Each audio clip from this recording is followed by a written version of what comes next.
নমস্কার বন্ধুরা, প্রতিমা কুকিং হাউসে সবাইকে স্বাগত। আজ আমি বানাবো শসা দিয়ে নিরামিষ থোড়ের ঘন্ট। সেই জন্য শসা নিয়েছি, আলু নিয়েছি, চেরা কাঁচা লঙ্কা নিয়েছি, ঝিঙে নিয়েছি আর নিয়েছি থোড়। সমস্ত উপকরণ কেটে ধুয়ে পরিষ্কার করে নিয়েছি। আর এইখানে নিয়েছি খাঁচার ডালের বড়ি। রেসিপি যদি ভালো লেগে থাকে লাইক, কমেন্ট, শেয়ার, সাবস্ক্রাইব করে দিও। পাশে থেকে বেল আইকনটি প্রেস করে দিও, যে কোনো ভিডিও ছাড়ার সঙ্গে সঙ্গে নোটিফিকেশান তোমাদের কাছে পৌঁছে যাবে। প্রথমে আমি থোড়ের মধ্যে লবণ দিয়ে থোড়টাকে ভালো করে মেখে নেবো, মানে চটকে নেবো আর কি, মিহি করে চটকে নেবো।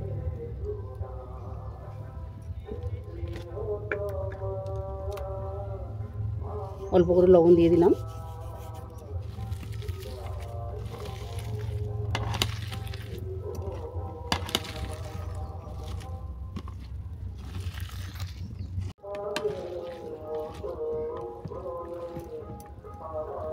দেখো থোড়টা একবারেই মিহি করে মাখানো হয়ে গেছে, মানে চটকানো হয়ে গেছে। এমনভাবে চটকাতে হবে যেন থোড় থেকে জল বের হয়ে যায়। দেখো কত জল বের হয়েছে।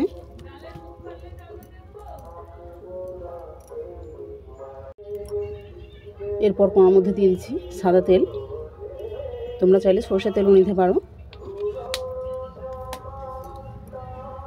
তেল গরম হয়ে গেছে, বড়িটাকে ভেজে নাও।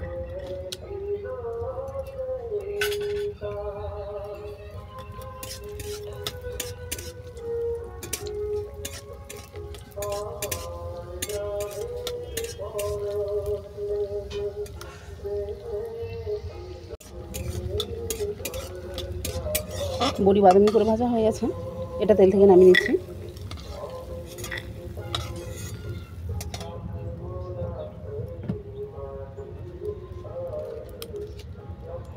এই তেলের মধ্যেই দিয়ে দিলাম তেজপাতা, শুকনো লঙ্কা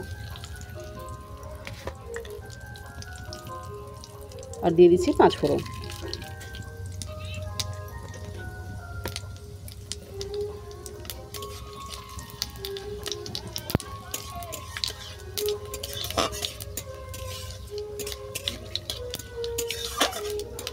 ফোড়নটা ভালো করে ভাজা হয়ে যাওয়ার পর দিয়ে দিচ্ছি কেটে রাখা আলু।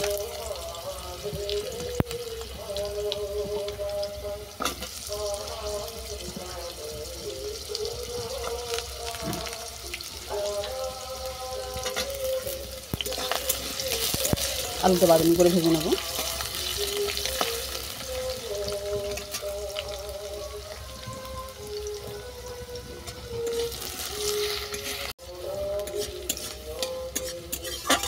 আলু বাদামি করে ভাজা হয়ে গেছে, এরপর তুলে দেবো কেটে রাখা শসা আর ঝিঙে।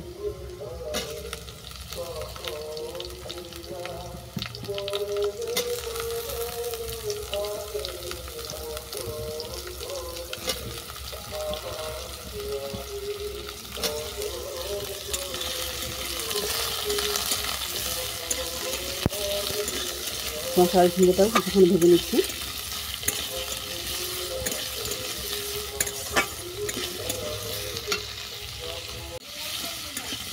শসা আর ঝিঙে 1 মিনিটের মতো ভেজে নিয়েছি।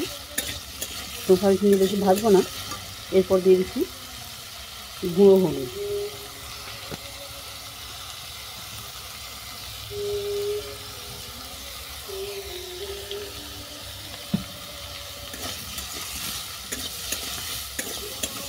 হলুদটা ভালো করে মিশিয়ে নিলাম। এরপর তুলে দিচ্ছি থোড়ের জল সহ দিয়ে দিলাম।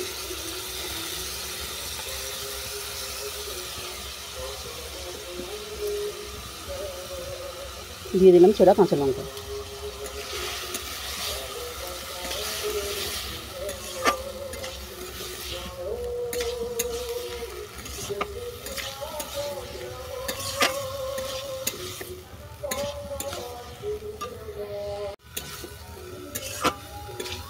থোড়টাকেও কিছুক্ষণ ভেজে নেব। থোড়ের জলটা শুকনো হওয়া পর্যন্ত এটাকে ভেজে নেব, যতক্ষণ না থোড়ের জল শুকনো হচ্ছে।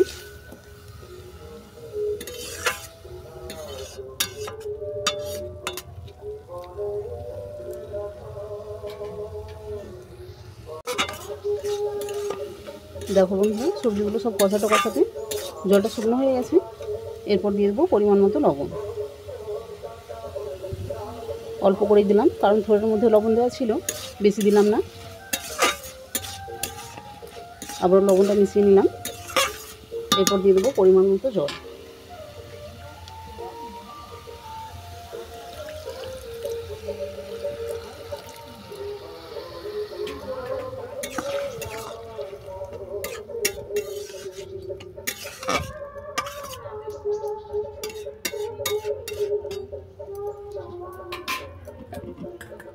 একটা ডিশ ঢেকে দিলাম 7-8 মিনিটের জন্য। এরপর ধুয়ে রাখা সাদা সরষেটা আমি বেটে নেব।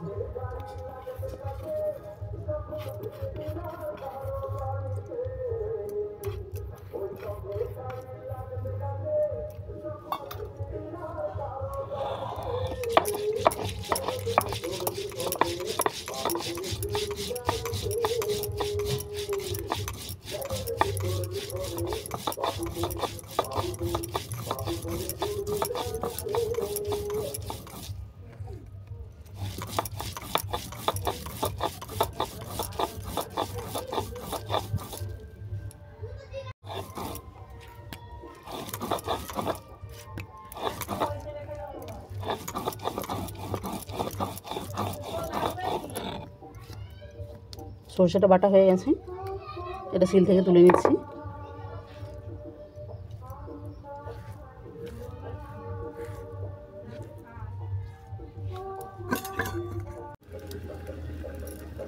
সাত মিনিট হয়ে গেছে, চাপাটা তুলে নিচ্ছি।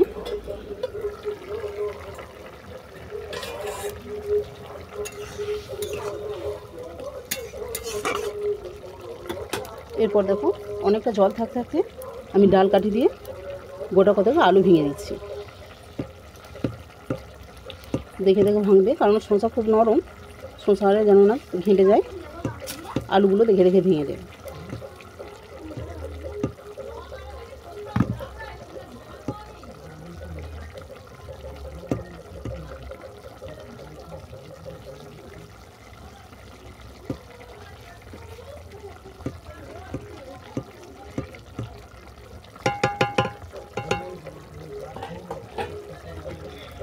এরপর দিয়ে দিচ্ছি ভেজে রাখা বড়ি,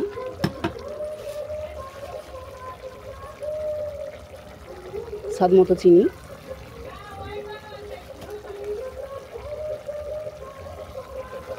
দিলাম সরষে বাটা,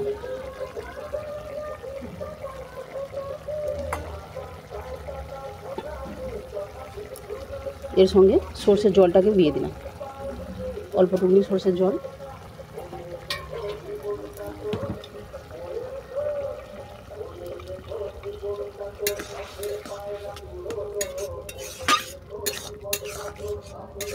ভালো করে মিশিয়ে নিলাম। আবারও 2 মিনিটের জন্য ডিশটাকে ঢেকে দেব।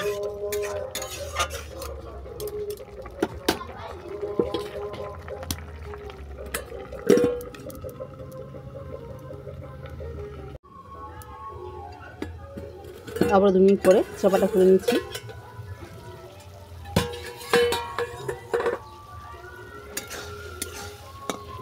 দেখো জলটা একবারে শুকনো হয়ে গেছে, গা মাখা মাখা হয়ে গেছে। এরপর চলো নামিয়ে তোমাদেরকে দেখাচ্ছি।